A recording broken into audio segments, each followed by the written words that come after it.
ELPS টো আমি লিটাৰেসি যেনেকে 4 ব্লক মডেলৰ কথাটো ক'লো আমি ওয়েলডি বা ডিকোডিং বা ৰিডিং আৰু ৰাইটিংৰ কথা আমি আলোচনা কৰিলো এতিয়া আমাৰ নিউমাৰেসিৰ ক্ষেত্ৰত কৈছে যে এটা 4 ব্লক মডেলটো ইয়াতো আছে oral maths skill teaching skill practice then maths game এটা আমি আলোচনা কৰি আছো তাৰে লগত আৰু এটা দিছে আমাৰ পদ্ধতি এটা আছে ELPS বুলি কয় ELPS means E of experience L for language P for picture S for symbol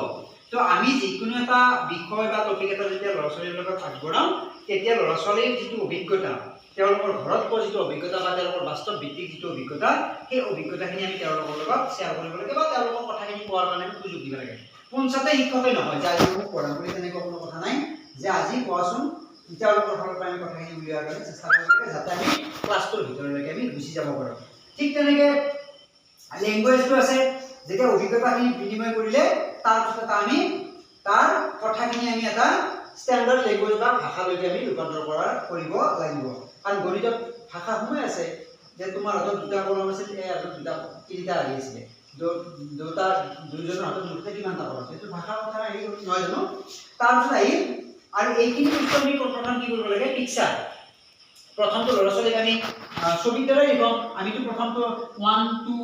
1 2 এনেকৈ আমি কোনোদিন শিকোৱা নাই আমি সদায় এটা মাৰ গ'ল দুটা মাৰ গ'ল তিনিটা মাৰ গ'ল এনেকৈ লৈ যাওঁ এটা পিকচাৰ আৰু পিকচাৰটো আমি কনভাৰ্ট কৰিব লাগিব নহয় পিছত লাহে লাহে কলৈ সিম্বললৈ এটো মানে আসলতে এটো এটা সিম্বল কি হিটৰ পৰা গম পালে যে ওই দুটা বস্তু মানে এনেকৈ লিখে দিলো বা এটা বস্তু মানে ও একটো এনেকৈ লিখে এটো হি কমপ্লিট ফৰ্মত পিছত গম পাব কিন্তু প্ৰথমে আমাৰ কেতিয়াবা ভুল হয় যে আমি এটো লিখা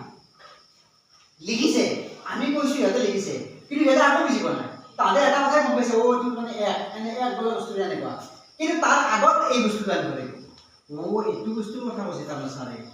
ও তিনটা হলে তিনি চাৰিটা হলে চাৰি এটো বস্তু ইয়াতে মগজত ক্লিয়াৰ কৰিব লাগিব আৰু এটো আমি ক্লাছ ডেমো কৰাৰ ক্ষেত্ৰত এই ELPSটো আমাৰ লাগিব আৰু দ্বিতীয়তে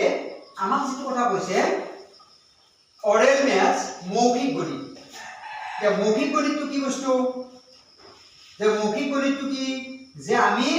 মুখেৰে যেটো কথা প্ৰকাশ কৰো আমি এটো হল মৌখিক গণিত নহয় জানো আমি যিকোনো কামটো কৰিব দিয়াৰ আগতে আমি তাক অৰেলি কথাবৰ্তাবিলাক আমি পাতিব লাগিব যেটো বিষয় শিকাম এতিয়া আমাৰ কাৰ্যপত্ৰ বা টেক্সটবুকখনত দিয়ে আছে কোনটা এৰিয়া আছে লাৰ্নিং আউটকাম তাৰ ওপৰত বেছ কৰি পেলাই যেটো টপিক দিয়া হয় হেতুৰ ওপৰত আমি অলপ কথোপকথন কৰিব লাগিব তাৰ পিছত আমি কি কৰিব লাগিব শিক্ষকে এখিনি আৰম্ভ কৰিলে স্কিল টিচিং ধৰি ক্লাছত কথাখিনি বুজাব লাগিব কি কৰো বোৰ্ডত বুজাই দিব লাগিব স্কিল প্ৰ্যাকটিস লৰাছলি প্ৰ্যাকটিস কৰিব দিব লাগিব আৰু দেন ম্যাথছ গেম এটো ভেৰি ইম্পৰ্টেন্ট আৰু এটো ক্ষেত্ৰত মানে কি হয় হ'ব